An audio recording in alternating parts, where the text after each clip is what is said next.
meeting to order on this 28th day of October 2020. Please rise and join me for the Pledge of Allegiance. I pledge allegiance to the flag of the United States of America and to the republic which it stands, one nation, under God, indivisible, with liberty and justice for all. Nation, under God. Great, thank you, everyone. Okay, before we begin, I'd like to state for the record that not only are we being streamed live on our YouTube web platform, but the entire proceeding this evening, except any executive sessions, are being recorded for both TC TV Cable Station 8 and later viewing on this TC TV YouTube channel. Looks like Jeff is hopping on right now, but we've got Mr. Toth, Mrs. Griffiths, myself. Jeff will connect in a second or two. So we do have a quorum. Also with us this evening, we have Lori Witta, Carter Terenzini, Bob Sozik, Gerald Herman, Luann Royer, Adam LaMontagne, Jackie Prime, and we've got our TCTV team operating behind the curtain. As always, thank you, TCTV. Okay, as always, our agenda for this evening has been set no later than 48 hours out by law. The agenda is publicly available at the official source for town information, templetonma.gov. I do have the discretion as chairperson to add and remove from the agenda, but it has been set to allow for time, personnel resources, and public awareness.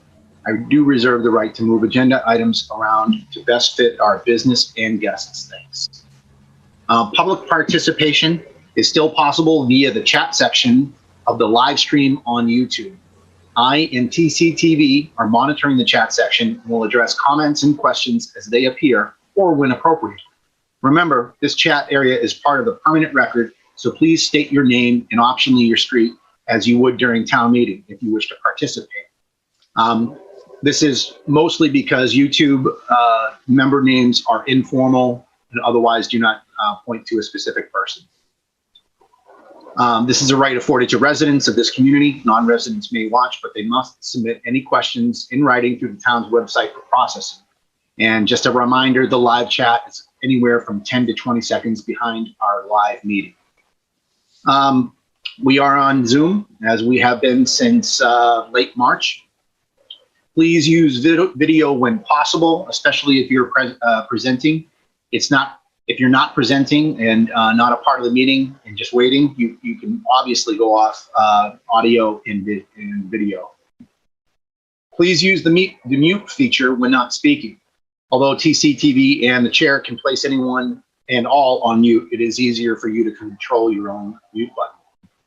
If you wish to see materials shared in the screen, please request that of me in which document that you like, and I will share it so people can see. If you wish to speak, there is a raise hand feature within Zoom.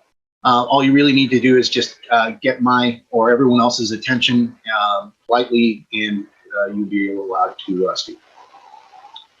Viewers of the live stream may ask questions that are acknowledged by the chair or any other member that may be monitoring the YouTube live stream chat area. Okay, for this evening, we've got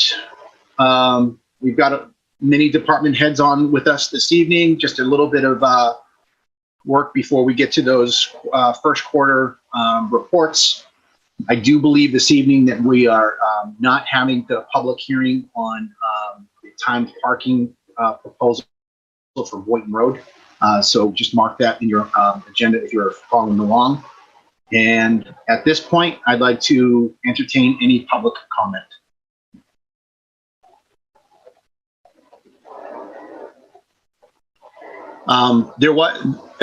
Mr. May did send an email shortly before the meeting. I didn't get a chance to read the entire email, Mr. May, but it was concerning he had some thoughts about the timed parking issue or the public hearing for it this evening.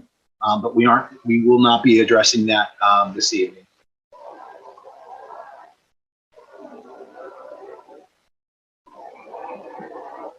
Okay, hearing no more requests for public comment, we are going to jump into the administrative portion of the meeting before we get into new business. The first item that we have is meeting minutes from the 14th of October for 2020, which you will find in your agenda packet.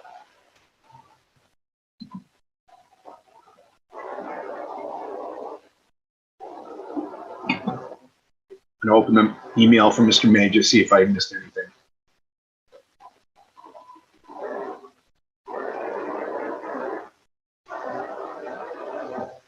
No, other than just some issues. Yep, no problem, Bob.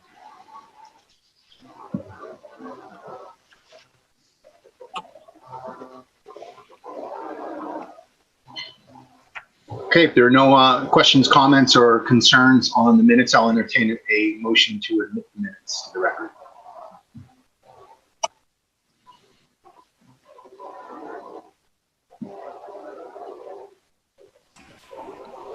Mr. Chairman, Yes, Tim. I move to approve the meeting minutes of 10/14/20 as presented. Great, thanks for the motion. Second. I have a second. I have a motion and a second to admit the minutes for 10/14. Any further discussion?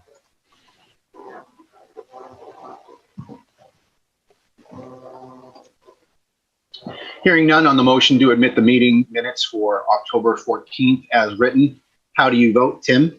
Yes. Terry? Yes. Jeff? Yes. And I vote yes as well. Thank you, everyone. And we don't have any executive session minutes to review at this time. We are now going to jump into new business. For this evening, Carter or Adam, any introductions of new employees? I think Bob was on. I would turn this over to our DPW director to make the introduction, Mr. Chairman. Great. Good evening, Bob. Hey, good evening, Mr. Chairman, board. We recently had an employee leave us due to a job closer to his home. And since then, we hired Gerald Herman. I'd like to welcome Gerald. He lives in town. He's got a lot of experience with trucks and good mechanical background.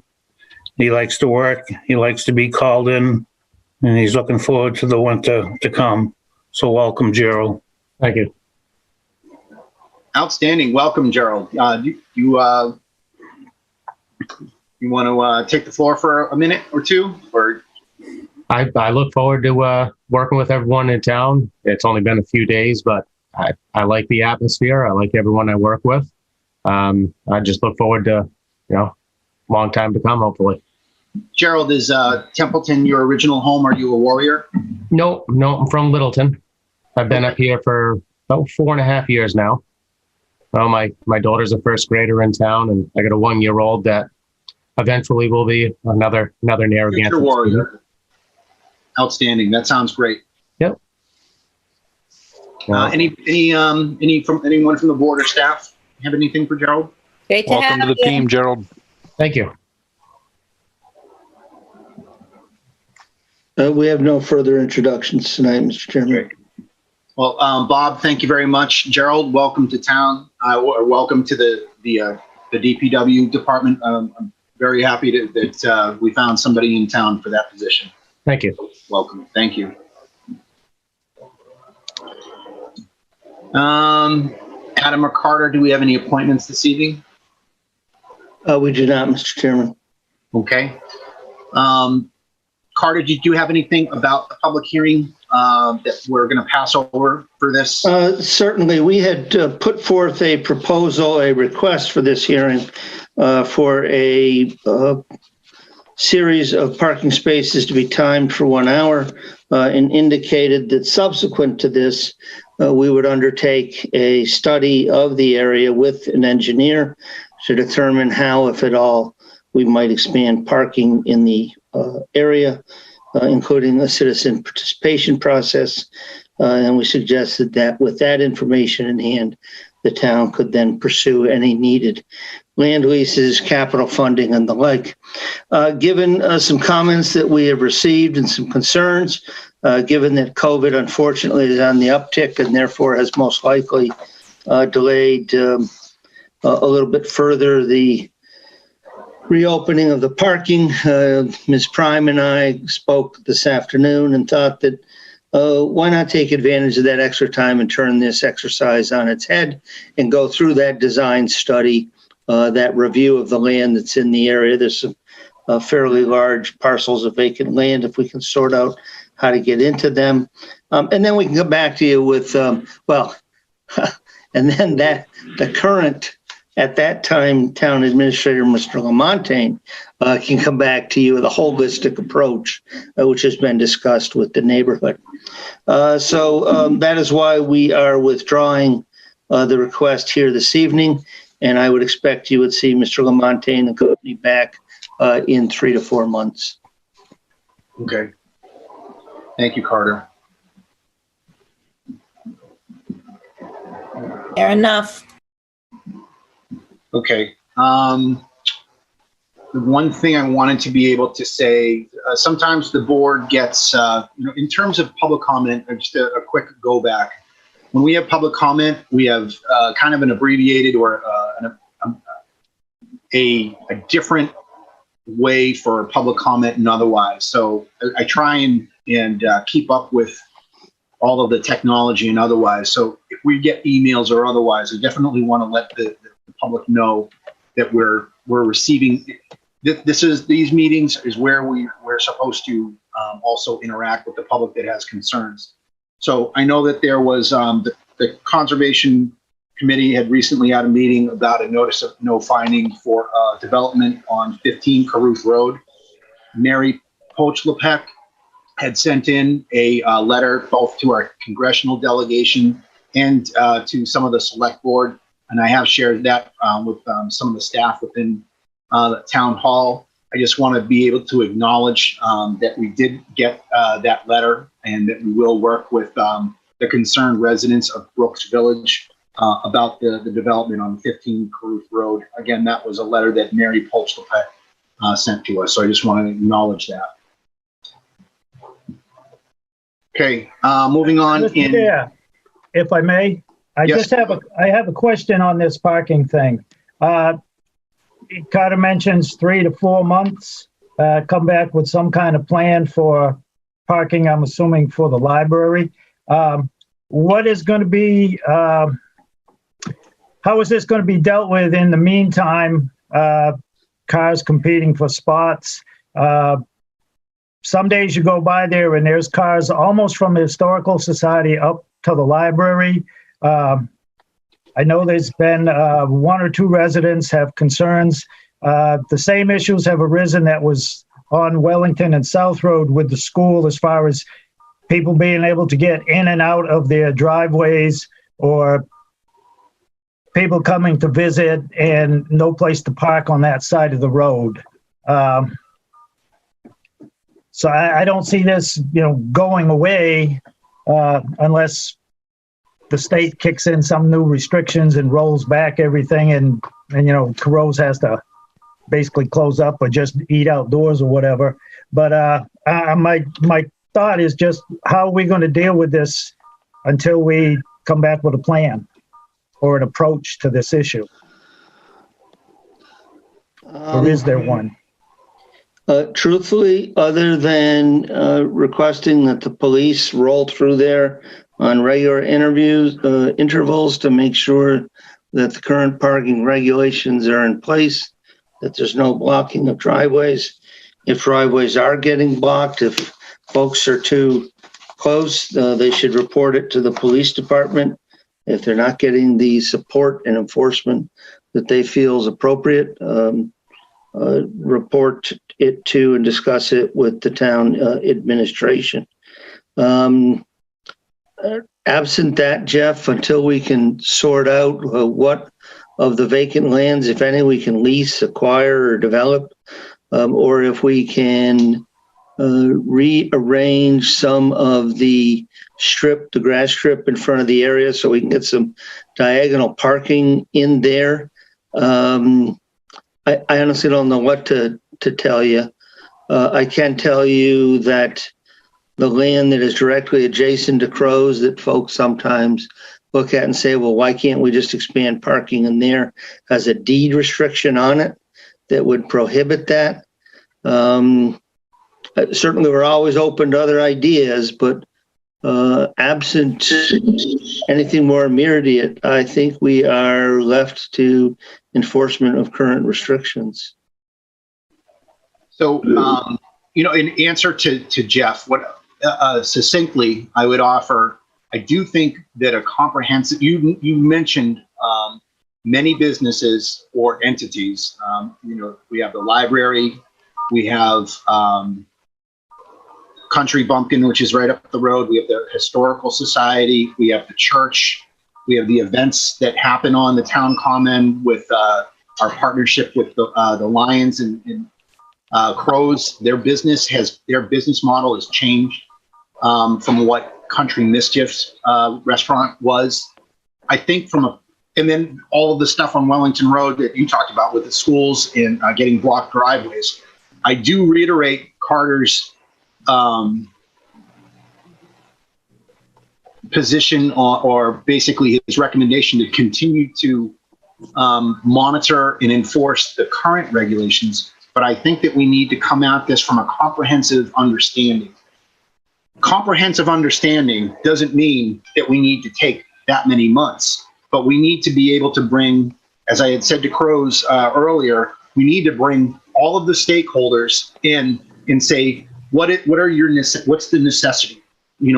What is the uniqueness of your entity or business to be able to say, I don't need parking at this time. I don't need parking here, or I need a lot more parking, or you're underutilizing space. I think that we do need to be able to have that discussion in order to come up with. I think that a lot of times they'll say you need to frame the problem. Right now, we don't have the problem framed. We know that there are some friction points because, as you said, as you drive by any given time of the week or on the weekend, you see a lot more cars than we have seen before, certainly since I've been in town. So that's how I would answer your question, Jeff, is to make sure that we get a list of stakeholders and then what are the requirements. Because without understanding that, we really can't move forward, which I guess is part of the study that Carter was talking about. Over. And one last thing, just to make sure that the rest of the board is aware of this, I looked at the meeting agenda for the cemetery parks tomorrow. There is an issue or an item on the agenda, parking on the grass, town grass areas. And one day this last week, as it turned on the Ballinville Road, that driveway to Crow's, that is actually town property, the common, and there were cars parked on both sides on the grass. I don't know if that's the subject of the Cemetery and Parks Commission or if it's just a general, parking thing on all grass areas of the town that they're talking about. But that is on a meeting agenda for tomorrow night. I hope to make that, but just so the rest of the board is aware of that. Thanks, Jeff. Good idea.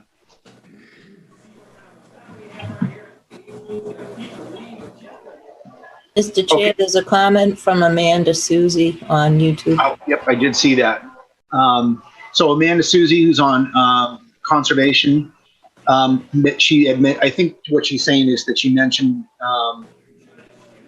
in a meeting, or she might have said it in another meeting, that she would Photoshop a parking plan. She's a whiz with GIS products, so taking that entire geographic area and see what is existing, and then what some possibilities could look like. Amanda, when you do that, Carter mentioned a couple of different courses of action with that, so you may want to include that with that. Thanks, Terry. I almost forgot to mention that she had made that comment.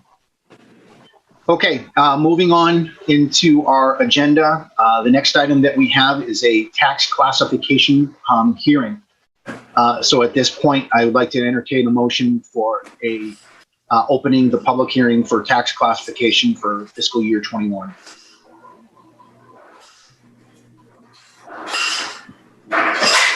So moved. Thank you. Second. And I have a second. On the motion to open the tax classification hearing, how do you vote? Tim? Yes. Terry? Yes. Jeff? Yes. And I vote yes as well. Okay, this is the FY21 public hearing for the tax classification. Luann, I believe you're making that presentation, correct? Correct. Thank you. I'm coming to the meeting tonight on behalf of my Board of Assessors. We have taken the pre-classification steps to have this hearing. This has been advertised, so now I'm just coming to the Board of Selectmen to lay out the plans and get a vote from you this evening. Just to catch you up or let you know how things are settling in for real estate in the town, I'm just going to give you a little bit of information before we go into actually making any kind of vote or decision. 90.7% of our tax revenue is generated through residential properties, and the remaining 9.9% is from commercial, industrial, and personal property.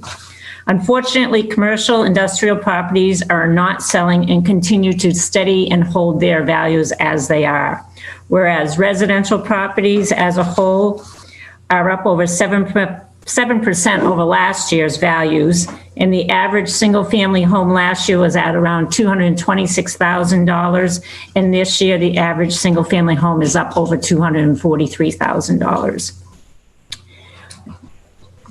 That's an increase of over $17,000, and in fact, in over the last 6 years, single-family homes have increased over $76,000 on their values. However, most values are not yet peaked like they were in 2007. If you look back in the history, which a lot of people call the office and ask me, their values that are hitting the marks now aren't even as high as they were back in 2007. So given the projection, values are going to continue to go up. However, most values, right now they're trending. It's a seller's market. So people are out there asking prices for their home are getting way above their asking prices.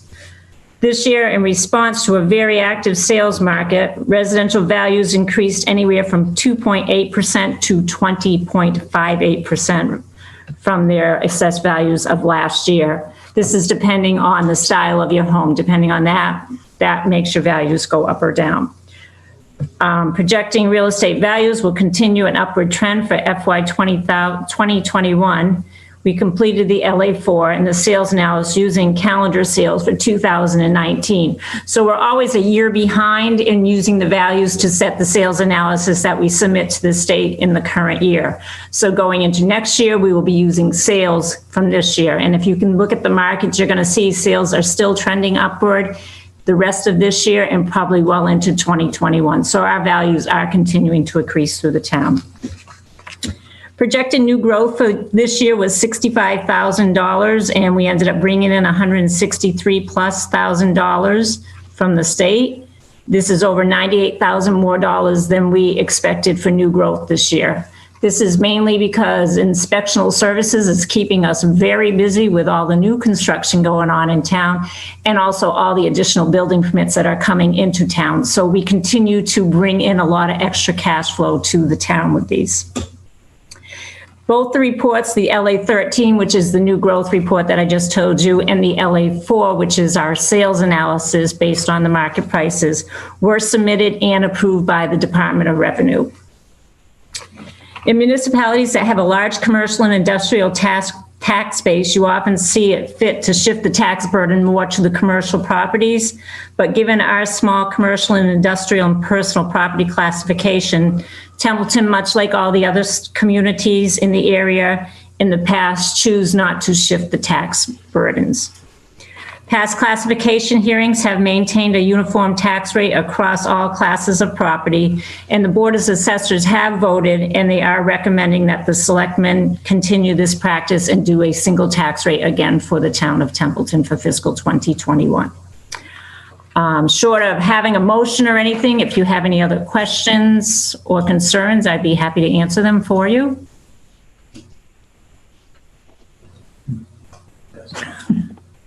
Too much information there. Any questions for Luann? You did a great job in her presentation and in giving us the information ahead of time. Oh, thank you. I appreciate it.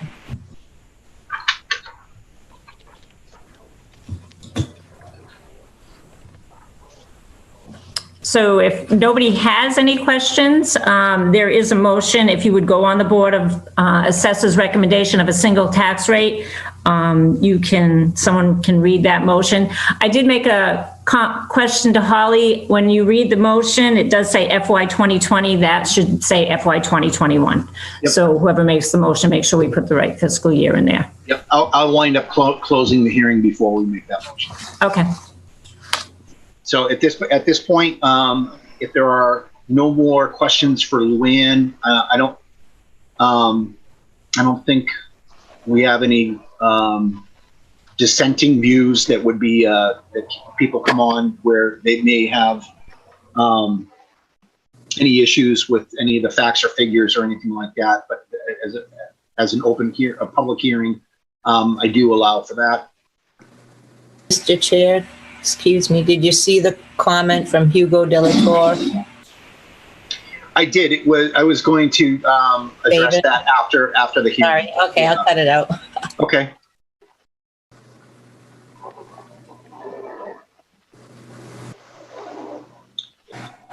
Okay, I don't hear any dissenting view or new information. So I'll pretty much close the hearing at this point. Luann, I think it was your position, your recommendation was to go forth with all of the information that you had in your presentation and for the recommended motion, correct? Correct. My Board of Assessors did vote to recommend a single tax rate and present that to you for you to do also, if you would. Okay. I think it was an all-inclusive motion that was prepared for us. Okay, Board, is there any other questions? Hearing none, I'll entertain a motion to come out of the public hearing for tax classification. So moved.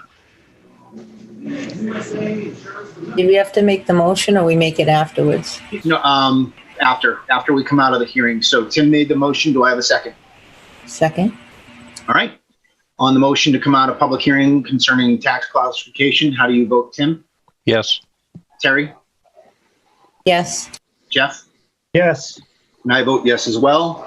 We are out of the tax classification hearing at 6:58 p.m. I will entertain a motion for the board's wishes for tax classification for fiscal year 21.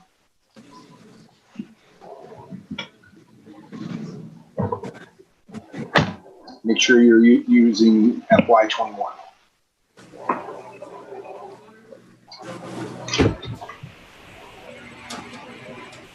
Okay, hearing. Chairman, Yep, go ahead, please, Tim. did I step on somebody there? I apologize if I did. Nope. Thank you. I move that the Templeton Select Board votes in accordance with MGL Chapter 40, Section 56, as amended. The percentages of local tax levy, which will be borne by each class of real and personal property, relative to setting the fiscal year 2021 tax rates, and set the residential factor at 1.0000, with a corresponding CIP shift of 1.0000, pending certification of the town's annual tax recap by the Massachusetts Department of Revenue. Second. Okay, I have a motion and a second. Any further discussion?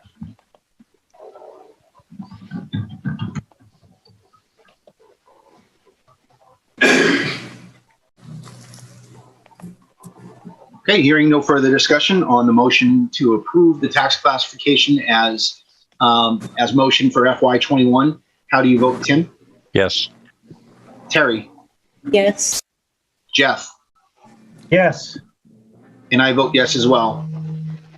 Thank you, Luann. And you've got some public praises out there as well. As Terry said, Hugo Delatorre said, congratulations on your excellent award. Luann, makes me proud to be a Gansett warrior. Thank you. Congratulations, Luann. Thank you. Carter, please, go ahead.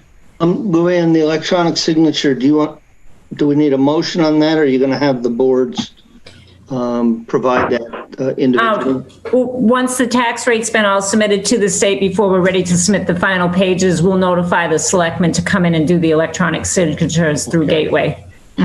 I will say, I think, and Luann, please correct me if I'm wrong, that certainly, at least with my time with you, this is the earliest we've been able to accomplish the recap.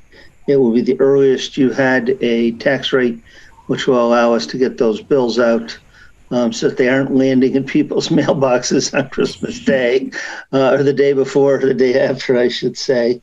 And the auditors were in today completing. So the finance team continues, I think, to do you proud. And I just want to commend Luann on being ready this early for this hearing tonight. And like you say, it's the finance team. It's a group of us, and we're going to be hit hard when we do lose Kelly at the end of the year. But she's pushing to get the tax rate through. And like I say, it's going to be a hard hit to the finance team, but good luck to Kelly. Absolutely. Yeah, I agree with both of you. The team that we have, I said in town hall, in the town meeting the other day, that it was the earliest that we've ever received our free cash certification back when someone had asked about, how we were paying for some of the items that we had presented. Just to give the accolades to our finance team, Kelly, and everybody. Carter kind of took the words out of my mouth. I was like, we're ready for the audit this year. Well, I'll call Mr. Roselli myself and say, come on out. I know, Jeff, I shouldn't be counting my chickens before they hatch. All right. Thank you for that. We're moving on into some of our first quarter reports. First up is Development Services. Good evening, Lori. Good evening. Thank you. So those were a long 3 months, and we were extremely busy in the first quarter with COVID, and I believe you all got the report early, so I'm going to just do some bullets, and if you have questions, I'd be happy to answer them. The flu clinics that we were looking into ended up being a logistical nightmare. The information that CVS wanted ahead of time prevented us from being able to do it. So we actually made a recommendation to people and continue to do so to see their primary or to go into any one of the pharmacies. They're all offering flu vaccines. In July, we received a very good supply of, I would say, pandemic response items, gloves, masks, eyewear, which I turned over to the very capable hands of our fire department, who cataloged it and stored it in the room at the high school. Actually, it's the middle school, I guess now. It was the high school when I was there. We continue to help people make decisions on events that they wanted to hold. The townwide yard sale went off pretty well. They did a great job. We worked with the Lions Club for Halloween, talked about Christmas tree sales. We'll continue to keep touch with them. And anyone else who has questions or needs help, we're here for you. Halloween, we worked with Chief Bennett. And other than that, we continue to post a flyer every Tuesday, usually with updates on positive cases. Working as the director, we had quite a few things. We were working with Eden RE LLC, looking for sites for a possible cultivation property. We walked many properties, many commercial areas, and we'll continue to help people look for those sites too. We continue to train Jess Case in conservation and planning. And we submitted a very large package to one of our town council attorneys for the Patriot Road issue. We worked on disturbances that were called in for conservation. All of those were all set. The building commissioner issued 80 permits in those 3 months. Just as a point of reference, Luann mentioned that was over $17,000 in permit fees for a value of $1,805,000. So that was new houses, additions, renovations, a lot of different things. So we continue to be very busy with plumbing and gas and electricity too. Those inspectors are really doing a great job. Zoning board only had one item that they actually granted. Somebody was building a garage and they needed a little more space than what was allowed, and that was approved. Agricultural Commission helped with the Board of Health on a project. It was an issue with regard to fertilizer and well protection, and that is actually ongoing. We're looking for some more avenues that might be able to be used for people to have their wells tested. Planning Commission approved 4 A&Rs, which basically is breaking out pieces of property for building lots. Most of those were on Brooks Road. Caruth Road had some too. Conservation, 35 site walks. Most of those were for new single-family homes, resulted in 6 notices of intent and 1 request for a determination. They are working really hard too. Conservation, it's quite a good group of people right now. They're working very well together. They get things done quick for us, and we appreciate it. The Board of Health, we had 8 new septic systems go in, all new single-family homes. I'm still working with the Attorney General's office on the abandoned housing projects. We added 2 houses, 21 South Main, and I'm sorry, one of those houses will be in the next report. We did tight tank testing at Templeton Fish and Game to make sure the alarms work. Everything was great. Fish and Game's doing a great job. And really, that's about it for now.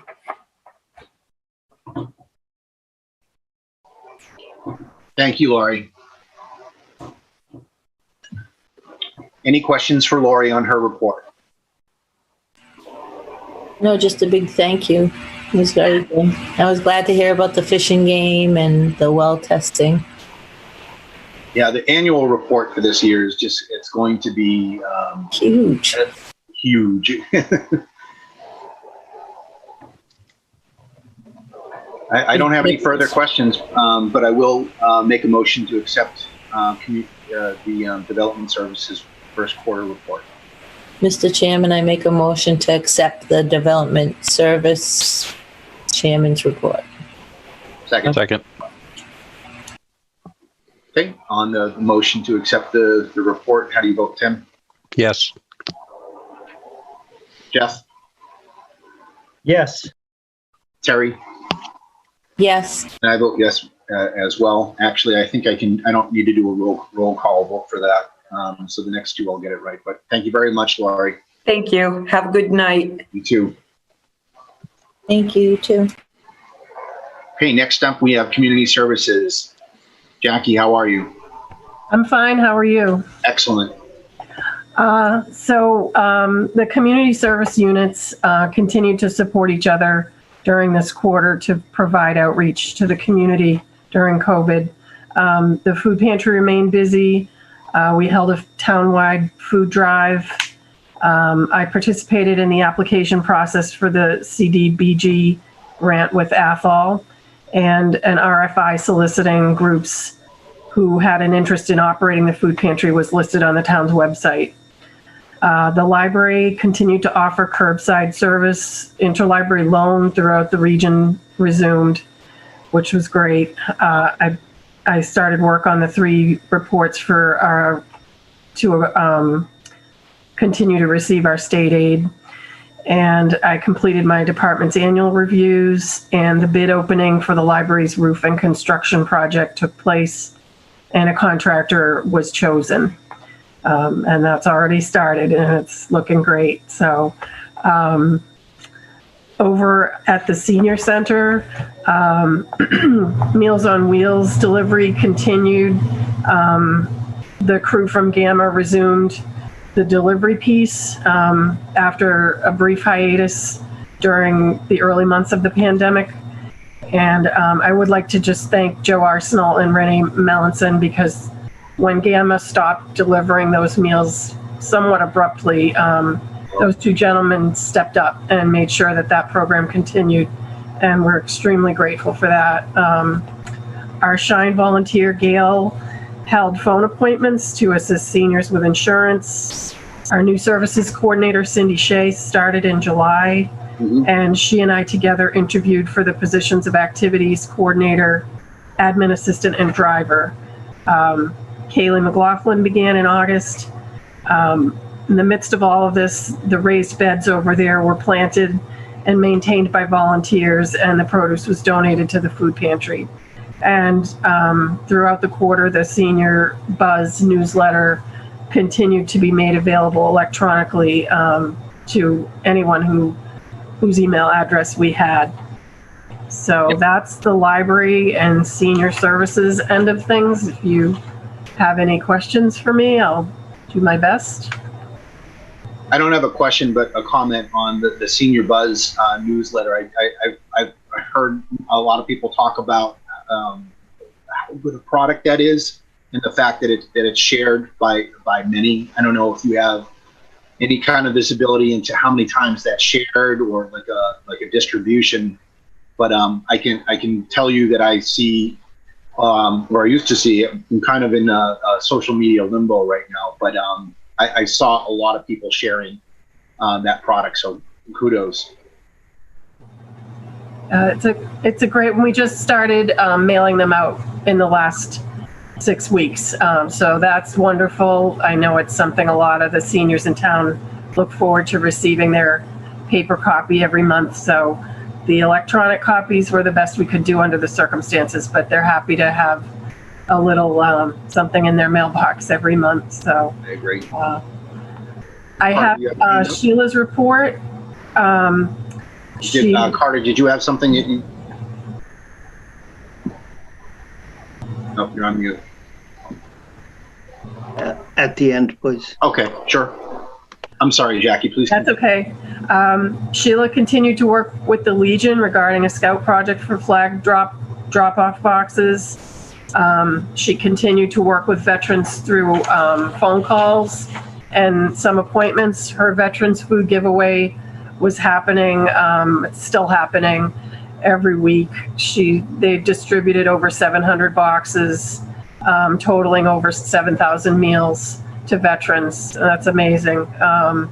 And she's worked with the DAV to secure ramps for use by veterans in need of them. So she had a busy quarter, and she was, helping me as much as she could with computers at the senior center, anything I needed help with the food pantry. So it was a real team effort. So that was wonderful. And I think Steve is on here to give his report. I had a quick question on the DAV and ramps. Is that like if there's a need, do they come out and build the ramp on the house, or do they bring like a prefabricated? Yeah, I believe they actually help with the physical installation of the ramp. That's fantastic. Thanks. Sorry, Steve, if I cut over you. No, that's quite all right. I needed time to figure out how to get on Zoom. Yeah. So we've been a little bit busy with some Zoom streams, if you may have noticed, and we're actually 28 over the first quarter, and we're approaching about 100 total since the outbreak started and we went into emergency in March. And only twice has it failed to stream, and the other time we were on a district meeting that we just weren't equipped to do then. So we've had to overcome some problems with Zoom and YouTube occasionally, but been able to do that. As many of you know, my head's been in the server switchover prep and getting that going. And it's nice that we're live to Channel 8 now, finally. So I always feel better when we're streaming successfully. And Hannah's been helping out with some community videos with graduation, kite festival, take out Templeton, how to make masks, and all kinds of stuff. We had 18,000 hits on or views on YouTube and gained 137 subscribers over the quarter. And I just like pulling the top videos. You know, what happens is the meetings tend to really dominate during the week and the first few days. And I see those numbers roll by and I go, oh, you know, our community video only had 13 hits compared to 50 for the meeting. But if you look over time, the community videos do really well. And these are really the top videos. And Songbirds of the Northeast was filmed in 2017 at the library, and somebody must have put it on a website, and it is a good video to check bird calls on.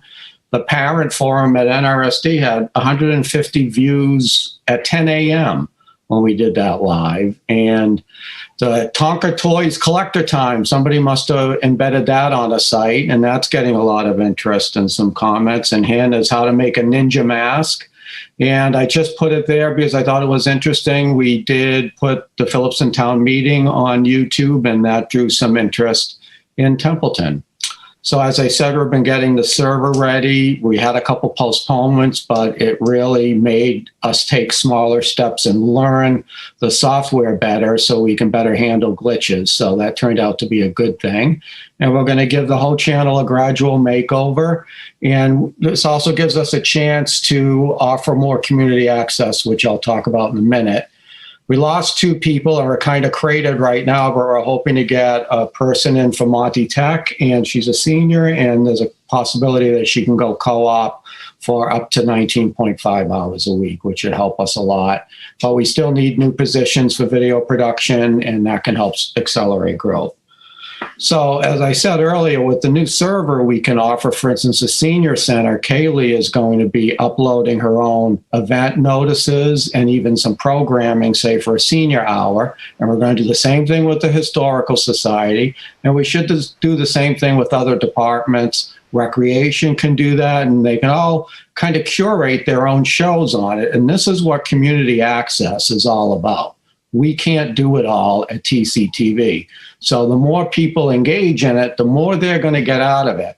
And the people who engage more in it are going to benefit from it because we can distribute to all the audiences, including the schools, the historical societies, the senior centers. So we're all going to be stronger together in order to do this. And even though we've been kind of scrambling, we still had some really good conversations for a long-term goal of doing a workforce development program as a feeder system. And we have some regional interest. The Mount Wachusett behind it. NRSD is on board to possibly use the Kiva as a classroom site for this, in addition to the Mount and Monty Tech if they want to play, and the Scholastic Media Association of Massachusetts, which actually trains teachers and works closely with Mount Wachusett Community College to accredit that, is behind what we're doing. And as soon as COVID's over, they want to have a conference, so we may co-sponsor that and maybe kick off something in workforce development. And that's all I have. Any questions? Not from me, Steve. Great report. I'm glad that the server is going well. I think that's a huge achievement. Thanks. And I just have the last one. Is the Cultural Council. The council met several times via Zoom, mostly to discuss carrying over some funds for many of its programs that were funded but had to be canceled. The Kite Festival did take place, and that band was sponsored by the Cultural Council. The Lucy Stone Tea was one of those programs that unfortunately couldn't take place. Several members of the council aged out, so there's been some change, but we still have a very dedicated board there. And they're just hoping for a better cycle next year. Their grant for next year has been extended through the middle of November. So they're still encouraging entities to apply, as if we would, hopefully be able to hold some of these programs as some restrictions are hopefully lifted for next year. And that's all we have. And I had nothing reported from the Rec Commission.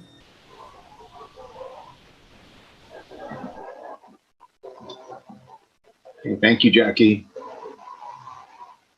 Any other questions for Jackie or her team? Okay. Make a motion to accept the community service first quarter report.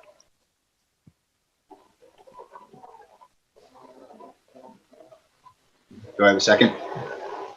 Second. Thank you. All in favor of admitting the community service first quarter report signify by saying aye. Aye. Aye. Yep, I saw it. Thanks, Jeff. Thank you very much, Jackie. Thanks, Jackie. Okay, next up this evening is our first quarter finance report with Kelly Pomprion. Hi, good evening. Well, I can't see you because the host has blocked my camera, so I must not look well enough tonight. So the first quarter of the fiscal year is always super busy for my office. Closed out the books for FY20, submitted everything for free cash. We got the free cash certification on 9/19, and we were one of the first 20 in the state to get that certification. And July and August reconciliations were complete. Prepared for the auditors to come in late October, which they were there all this week. I did spend a significant amount of time with Carter and Rich Curtis on the CARES funds that we have been allotted for the COVID pandemic. It is almost a full-time job. It's very, very time consuming. I did submit our request for the CARES funds on August 24th. Waited and waited. Then on September 18th, we were advised that we must submit the request in the new format coming out in October. It's 100% different than it was when I put it together. So everything I did has to all be pulled apart and redone. And I'm going to do my very best to get that done by the deadline. For the expenditures, there's nothing, nothing really out of the ordinary. It's the same old stuff from the first quarter where, you have the one-time hits for software and those types of things. Then you'll see the emergency management grant deficit. It's the same as it is every year where we have to spend the money to be able to get the money. And then we've spent $63,516 on COVID-19 already. And we've got reimbursements in for the Chapter 90. You'll see that's the 335, 392. And those have all been submitted, and we expect to have those back in the money pretty soon. The revenues are doing well. We're at 27%. You will still see the trust funds listed that have been combined by the Attorney General for the 930. Because they are housed at the Bartholomew and they provide us quarterly statements, they were unable to do the combining in the middle of August. So they said the best way for us to do that would be to end September with them still intact as they are. And then we, October 1, we put them in the way they are for the heating and the cultural trust fund. So you will see that in the next quarter. And that's all I have. Thank you, Kelly. Any questions for Kelly? I have two things. Just one, the first one is a clarification on free cash. On the Division of Local Services website, it shows that it started at $1,653,989, and then the receivables stuff that we didn't collect, like real estate tax, $369,953. is in Kelly's report where she said it was certified at 1.3. Do you just report the net rather than where we started and then how we get to what we actually get our hands on? Because I'm looking at your report and I see 1.3, but I look at the DLS and I see 1.6 where we started. Right, and the 1.3 is what's actually certified that you can actually use. The rest of that, they take off for one reason or the other. It's the same every year. You know, we can't, yes, we start with a fund balance of 1.6, but for our financial purposes, that really means nothing because we can only use what the DOR certifies. So if we collected 100%. So the certification amount is 1.3. So if we collected 100% of our real estate taxes, we'd be closer to that 1.6, correct? Potentially, yes. But they have lots of different things that they write off. And you'll see on that report, you will see all of the things that they basically write, you know, that they will not allow you to use to certify. And my other clarification is for the fund for the DPW vehicle major repairs. Yes. And I know, not Monday, there was a special article for $15,000. The current shows $7,796.82. Now, when that shows up for the next monthly expenditure reports, is that going to show as two different separate articles? So there'll be a special, okay, so. Because that's the one that was voted at the prior town, you know, at another town meeting. I'm trying to find it right now. And then you'll have the new one that was just voted. So each individual article is always listed separately. So there will be $7,000 in one fund number and then 15 in another. So there's generally about 22,000 available. Yes. Right?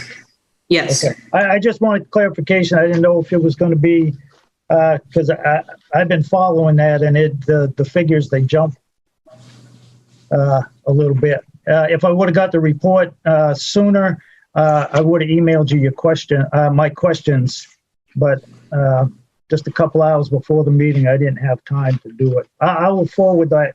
The select board office had the report way before 2 hours ago, just so you're aware. Okay, well, I'm just saying, I didn't receive it by email until almost 5 o'clock or so. Yeah. But so I will email my question. Well, I won't be here anymore, Jeff. You won't have to worry about it. Thank you. Carter, do you have your hand up? The 7,000 is also finishing off the transfer of the old ambulance over to the Templeton Emergency Management Agency. And that's what will clean out most of that one account, Jeff.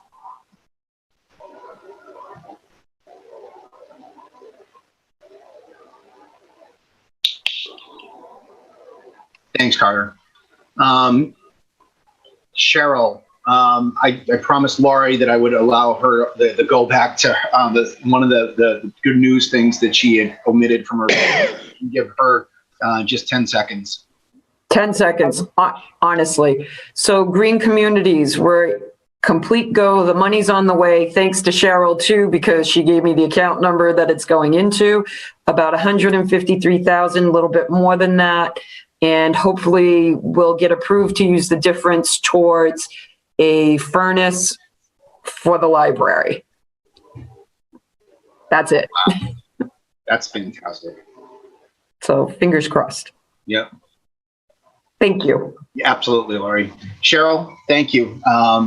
We'll accept the treasurer report at this point. Okay.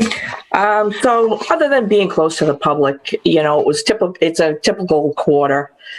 Day-to-day stuff's no different. We had one quarter of property taxes due and a new excise commitment was released during the quarter.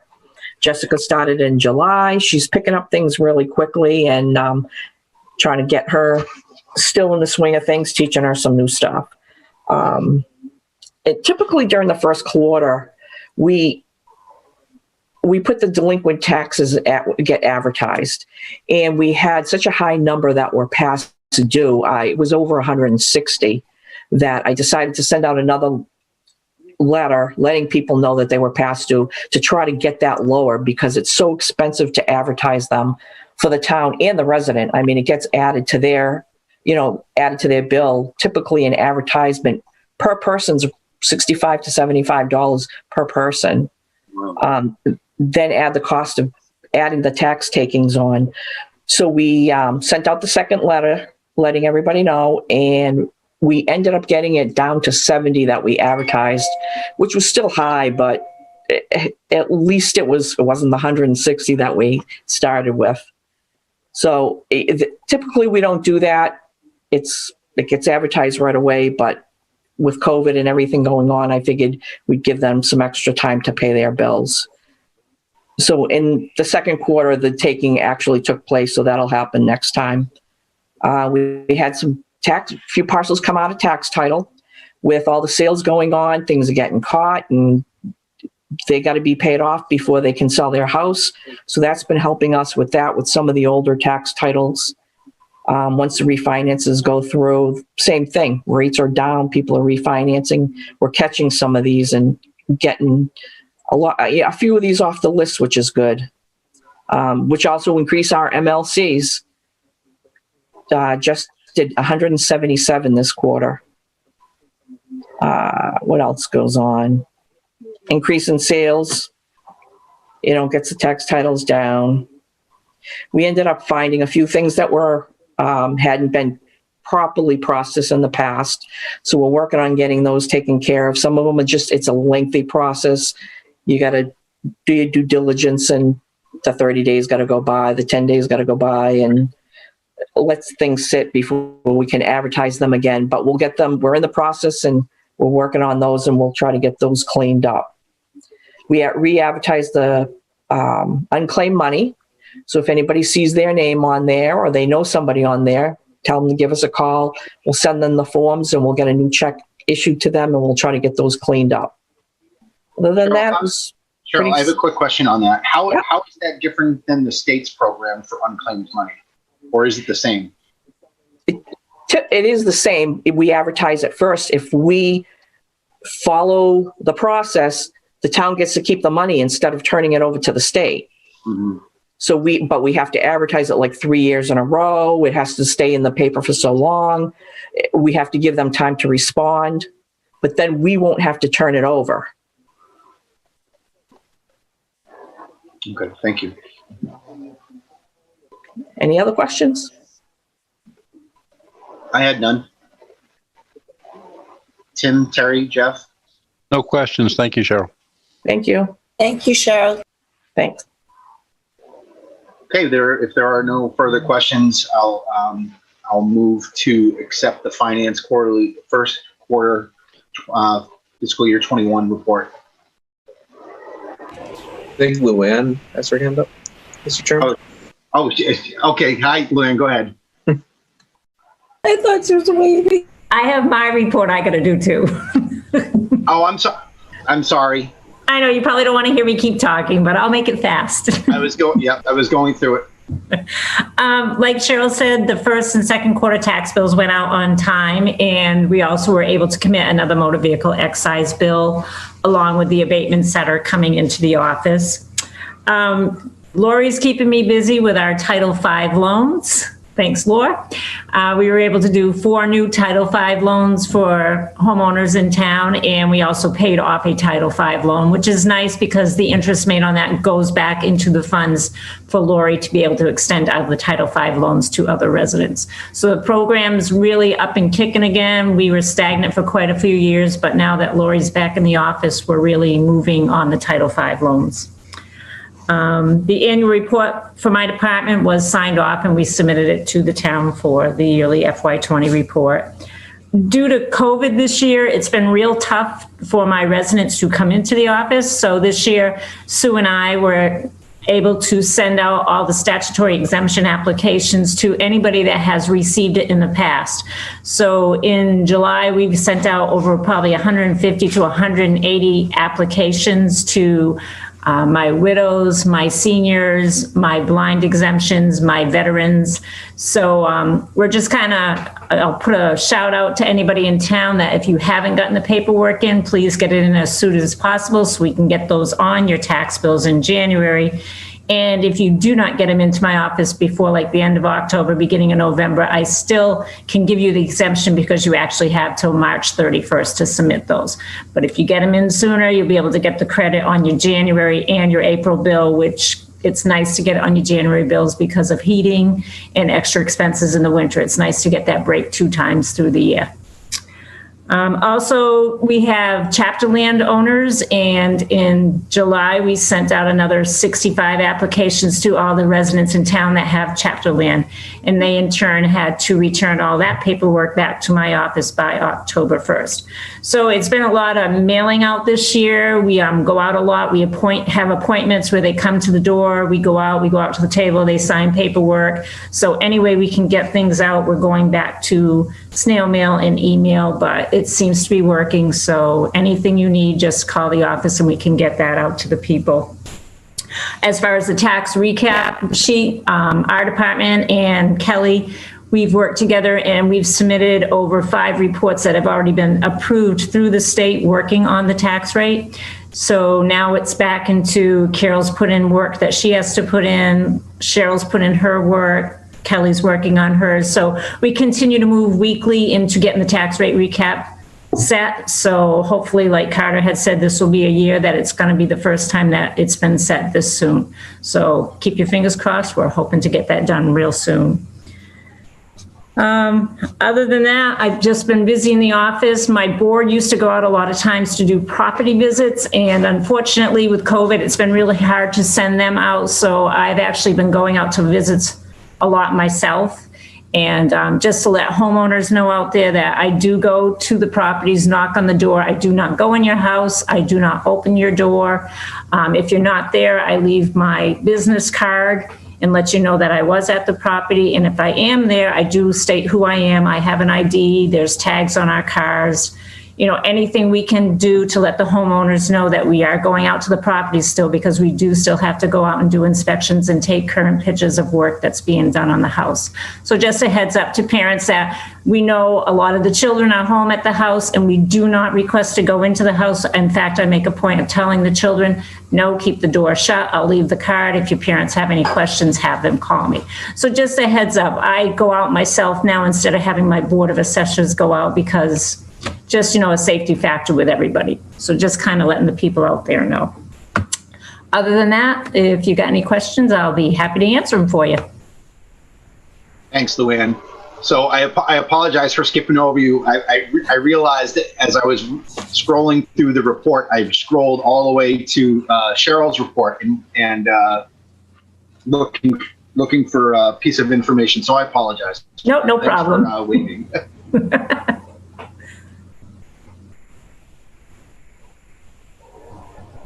Any other questions for Luann? Okay, now I'll move to accept the financial first quarter report. Second. Okay, motion with a second. All those in favor of admitting the first quarter finance report signify by saying aye.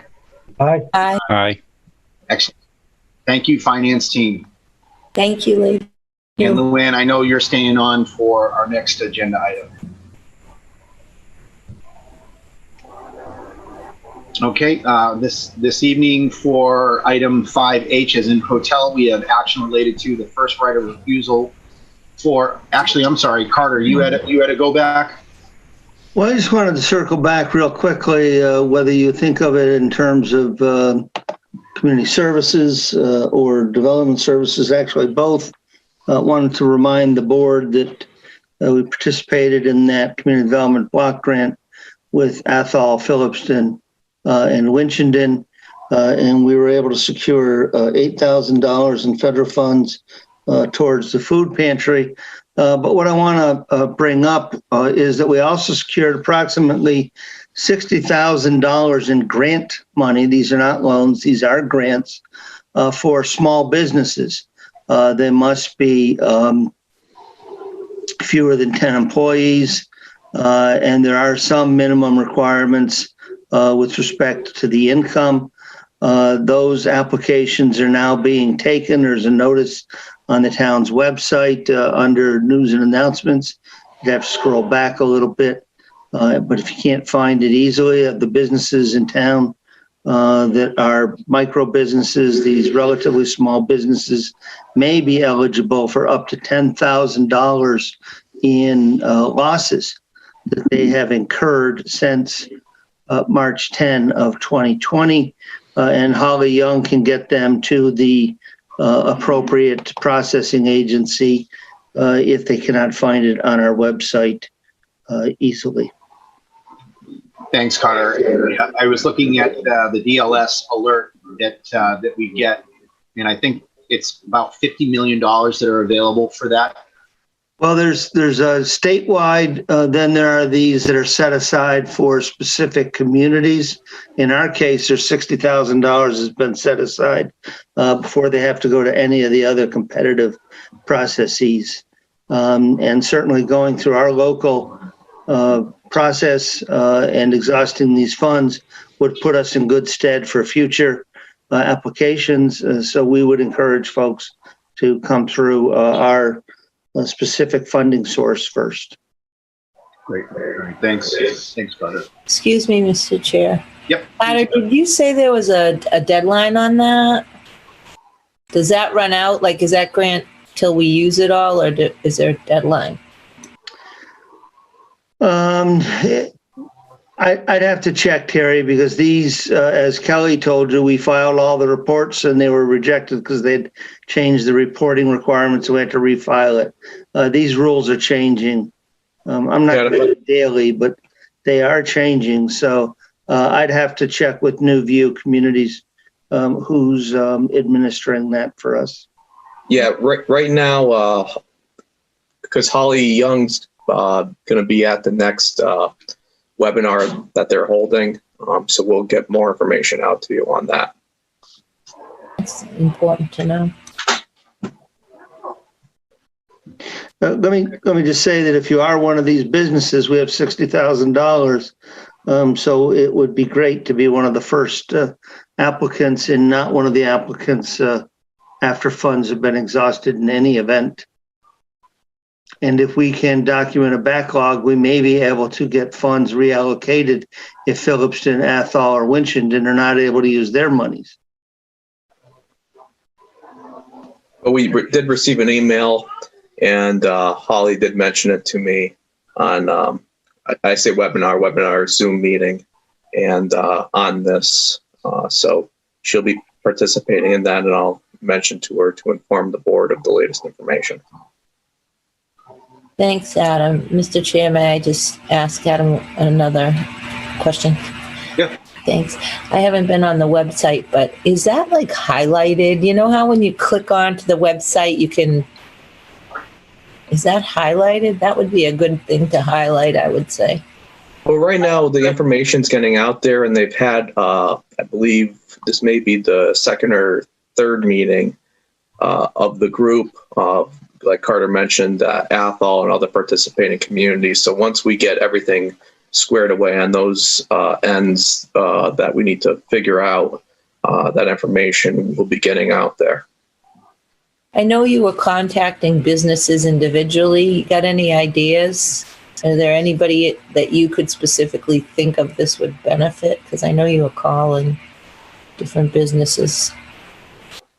Well, I think any business that's certainly interested in applying should follow the process. I don't want to single out anyone in particular over others. We have to make it fair across the board. So there's a process that needs to be followed, and if they do it that way, I think that's the proper way to proceed. Gotcha. Okay, thank you. Moving on to our next agenda item, it's action related to the first right of refusal for Chapter 61B land. This is specifically 11 Patriots Road. Who is leading the discuss? I can see that we have Elena Ames with us this evening. Good evening, ma'am. Hi, thank you for having me. Absolutely.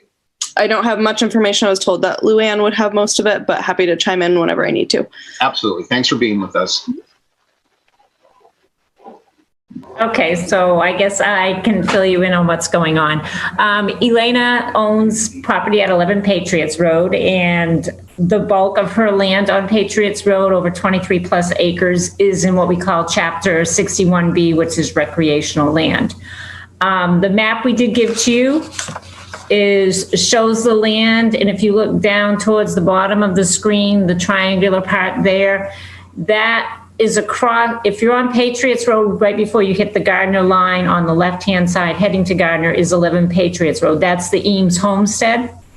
And across the street, she has that small parcel, triangular piece of land that also abuts land in Gardner that she also owns. So if I'm right from talking to Miss Eames, she's looking to take that parcel and combine it with her Gardner parcel and put it up for sale.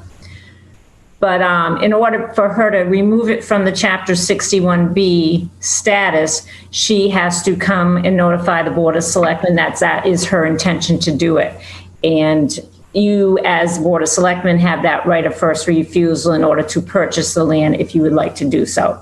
So she's just taking her first steps to move towards selling the parcel. So she's coming to you tonight to ask you to do that. Because she will be taking it out of chapter land, she will have to pay a rollback tax on only that acre of land that's going to be coming out of chapter land. So this is just the first step. She'll see you get approval, then she's got to file plans, and then she's got to come see me for rollback taxes. So tonight she's asking for your right of first refusal on that piece of property. Okay, Board. Any questions for Luann or Mrs. Ames?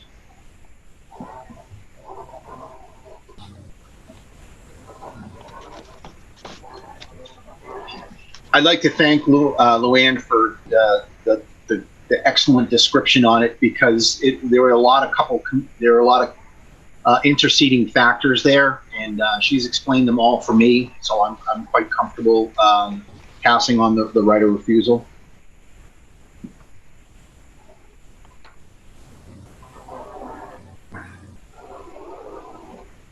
No questions from me. Okay. I have no questions. Okay. I move to waive the right of first refusal on 11 Patriots Road as presented. Second. Okay, Terry has the second. Any other discussion? Hearing none on the motion for the first right of refusal for 11 Patriots Road, how do you vote, Terry? Yes. Tim? Yes. Jeff? Yes. And I vote yes as well. Thank you, Mrs. Ames, for coming on this evening, and thanks, Luann. I appreciate it. Thank you all, and thank you, Luann. I really appreciate all of your help. Okay, you're welcome. Just give me a call and we can go from here, okay? Thanks. Sure, will do. Thank you. Okay, great. Moving on into the agenda, action related to amendment number 8 to our financial management policies. Carter or Adam? So, Mr. Chairman, you all got a copy of an email from a concerned citizen that our calculations on free cash as they go into the various funds was not following the policy. And when I went back and read it very carefully, I did have an epiphany. It was following the practice of the last 4 years, but the policy had not reflected completely all elements of this. So we proposed a couple of changes here. Let me first say that the board's operating procedures are that amendments to policy should be done through workshop. So I would fully understand if the board referred this, and I'd be more than happy to call in next week to discuss them. On the second page, the proposed change is to add a deduction for the annual capital budget prior to the calculation. That's what we've been doing for the 4 years now. We go through all these deducts, and then we take that remainder and we calculate those contributions. The second change here is what we call a waterfall. That is to say that when one fund reaches its level, you would contribute less to that one fund, and the excess would then come down to the next fund, the Capital Stabilization Fund. And if that were to hit its target, then that would flow into the OPEB reserve. That's often referred to as a waterfall. Just think of a series of pools of water that when it overtops one, it goes into the next one. When it overtops that one, it goes into the next one. The other changes here are you have now essentially reached your target on the General Stabilization Fund. At the time this was written, 5% was thought to be a really hard stretch, and we wanted to make sure that we got it approved by the board and that it not be defeated if folks thought it was too aspirational. We think that the right percentage is actually probably closer to 12. Of course, this is subject to considerable discussion in the financial field as to what the appropriate amount is. I know I've talked with, I think it was Jeff, he and I sort of bounced 12% around. But for right now, if you had 8%, what that means is you could pay, in simplest terms, 1 month's bills from the stabilization fund if you had to. The next issue is the size of the CapEx stabilization fund. It was originally set at 1% of the operating budget. You are now exceeding that by $35,000. I think you can see that $170,000 capital stabilization fund, which is where you would be, it really pales in comparison when you have $50 million of capital investment. So for the moment, we're suggesting that you go to 2% so you can continue to contribute to that. The larger issue, I think, over time is perhaps to ask the advisory committee to look at what is the appropriate amount for the operations or the OPEX stabilization account. Should it be 12, 13, 15? You know, these are some good minds. Have them do that research and report back to y'all. And on the capital stabilization, more than what the right percentage is, I feel strongly that you should probably convert to a percentage of your capital investment. Simplest way might be just to use, I think Adam suggested this, that you simply take the values off of your insurance sheet. So let's say you have $35 million in buildings. You'd have to get the insurance sheet on the school. Remember, that is yours, but it doesn't show up on your insurance sheet right now. And the rolling stock, all of the cruisers and the like. So happy to answer any questions. If you want to defer it to workshop for a little more discussion in accordance with the policy, if you're ready to act tonight, whatever the board's pleasure is. But we put those out there for your consideration. Thank you, Carter. I tend to agree with the increase. You know, my time, not only on this board, but with the advisory committee, there was always a steady trend to increase those. So I think the fact that we are moving in that direction, I think, is good. I do feel like I need a little bit more time with this, so I would wind up. I have a recommendation of tabling it to the our workshop, which is next week. And I'd be more than happy if you could do me the courtesy of putting it as the first item. I'd be more than happy to call into that and speak to these suggestions. It's how I feel. I do like the numbers, but I defer to my my fellow select board members for how they they view this amendment. I would like to, I would also like to put it off. I'd like to do a little more reading on it. And as far as on the agenda, I'd like to put it last. You're killing me, Jeff. And Carter, Mr. May thinks that you have a unexpended pile of epiphanies awaiting you.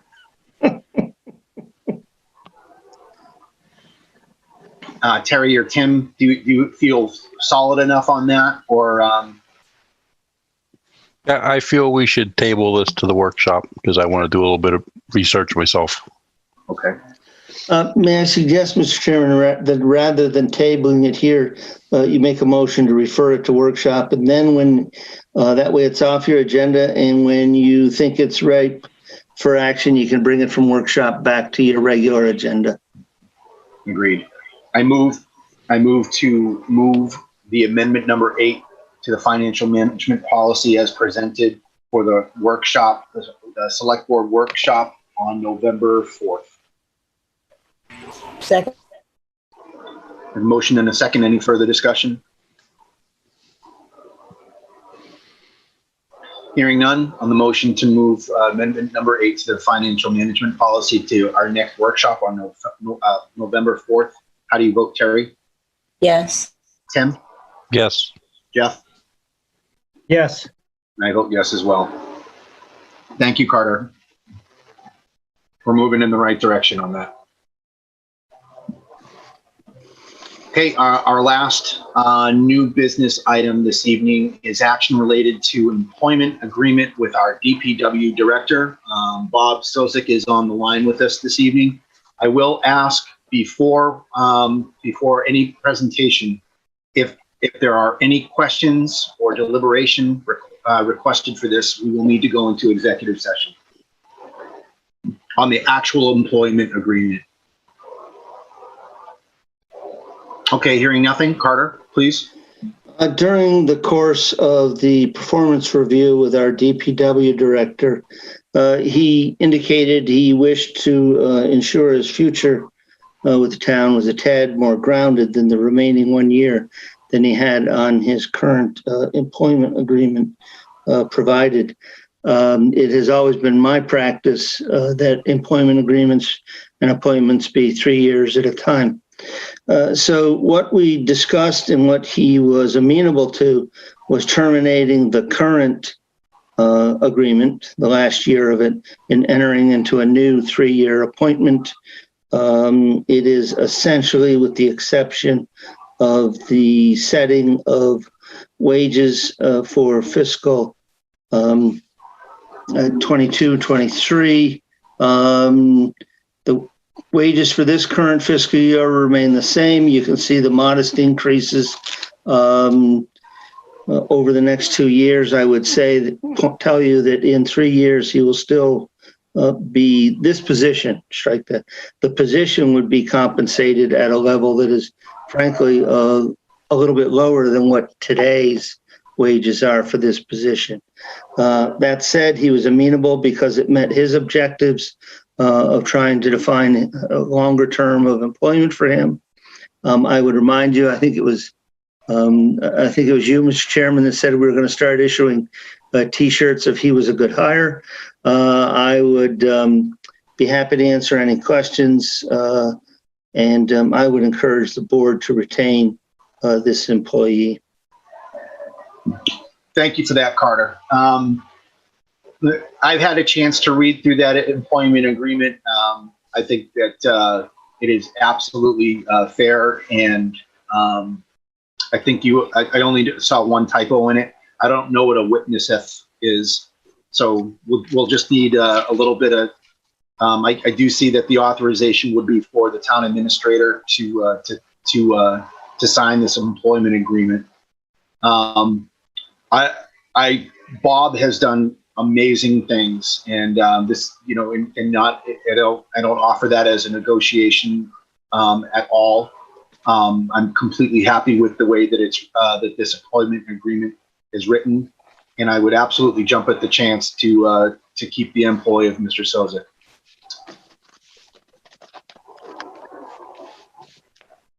Any other board member comments? Mr. Chair, did we run it by the attorney or did we draft this? Was this just drafted between Carter and?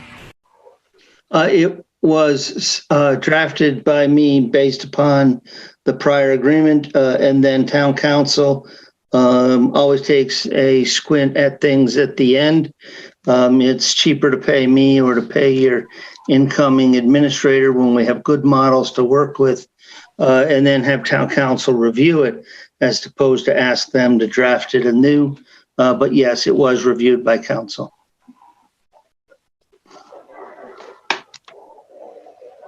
Carter, when would the effective date be? I think Terry was on mute. It would be effective tomorrow. Or upon the board's approval, let me say that. Yeah, I understand. Terry, go ahead. Oh, Mr. Chair, under witnesseth, it's whereas the town of Templeton has, it's just the word a doesn't need to be there. A created an office. It should be just has created an office, right? Has a created an office. It's just probably a typo. And also, if I might, Mr. Chairman, council signs these and the accountant signs it as to availability of funding as well. Okay. When it's all said and done. Yeah, makes sense.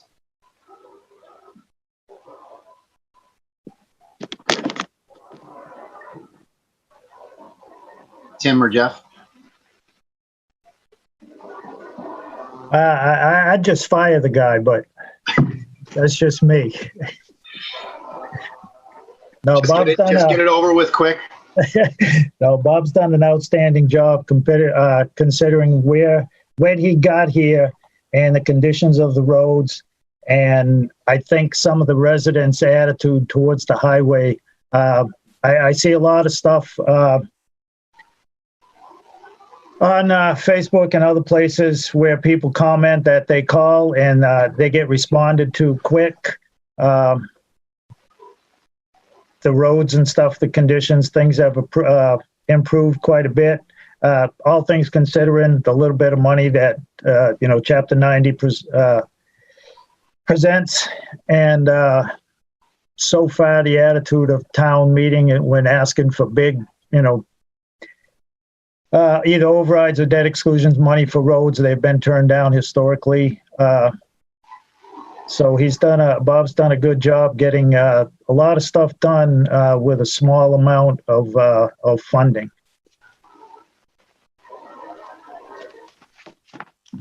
Agreed, Jeff. Tim, anything? I have no questions. This follows exactly some of the things that I've been going through the trainings on the Mass Municipal Association and the Mass Select Boards Association. And I think the timing is right. It's the right thing to do. Yep. Yeah. And Tim, thanks for sharing some of those resources. That's much appreciated. Bob, not really talking about the employment agreement. You stayed on with us all evening. Do you have any words for the board, or we're not negotiating? We're just wrapping this up. Nope, I enjoy working for the town of Templeton. Everybody at the town hall and all the board members, it's like a big working family. We get things done.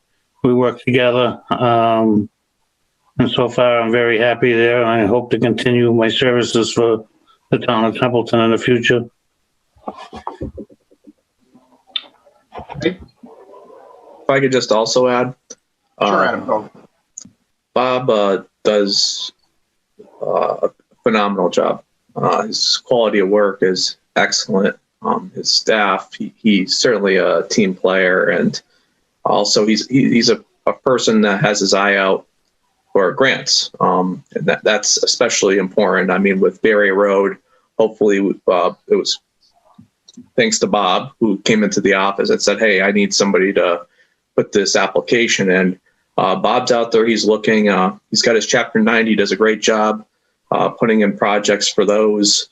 But he's also out there looking for alternative sources of funding. And I think that's important to know in the DPW director, especially when we have our pavement management study. He's always looking at the PCI levels of different roads and which ones we need to really take an emphasis on and addressing those as they come up. So I I want to thank Bob for his work, but at the same time, I want to thank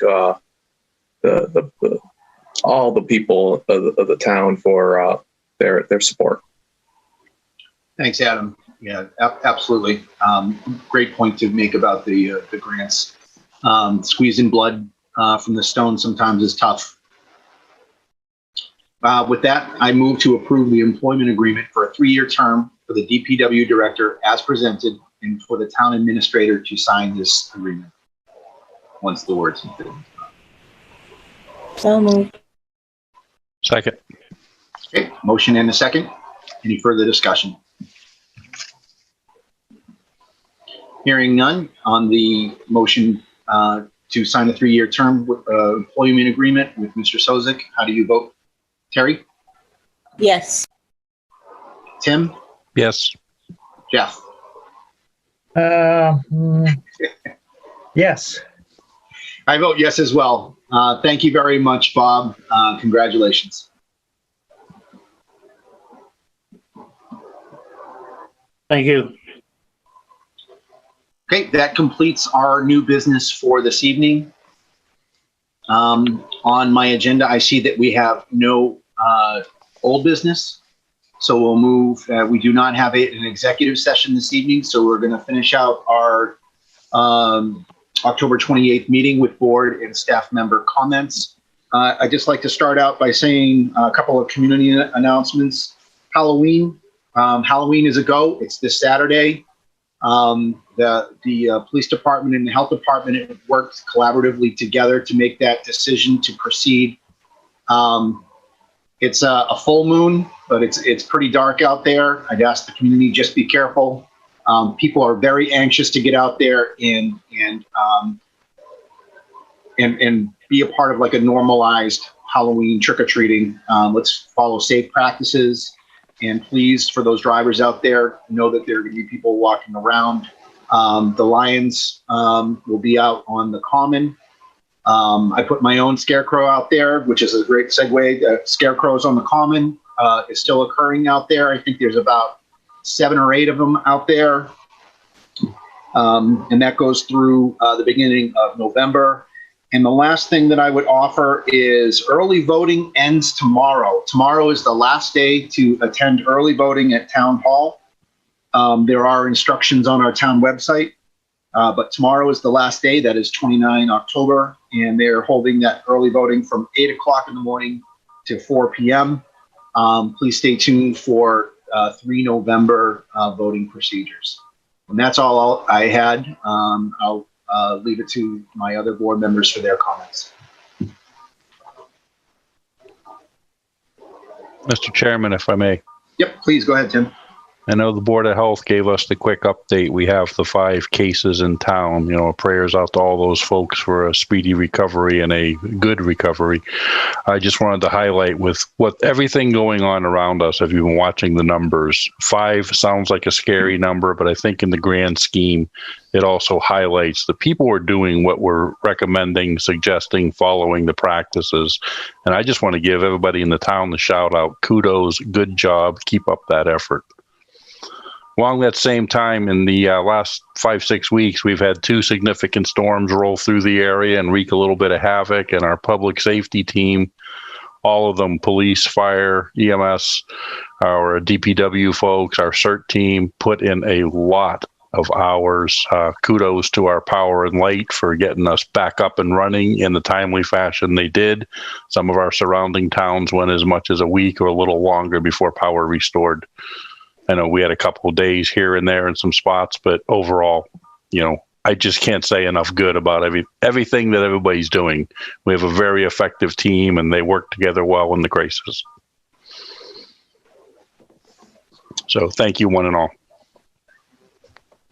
Thanks, Tim.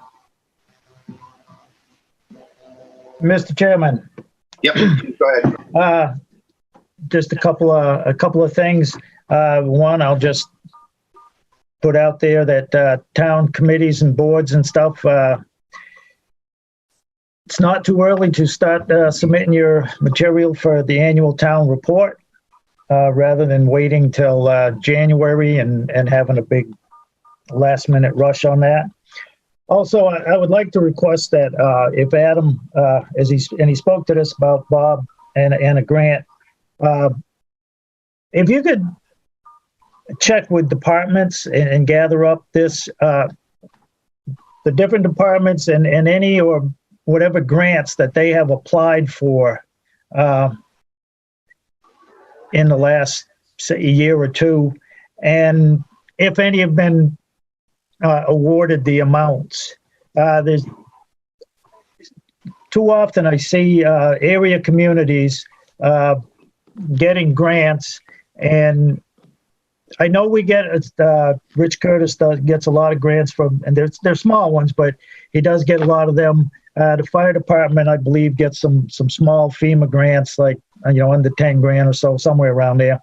But when I'm seeing like Athol getting a complete streets grant for over $300,000, Gardner, city of Gardner, and it took 3 years to get a yes, but they get about 400 grand for a grant for a fire engine.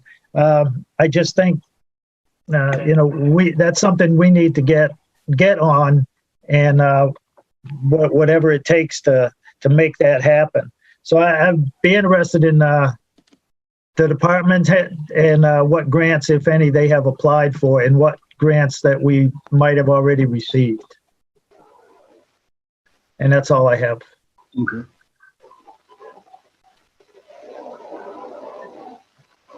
Thanks, Jeff.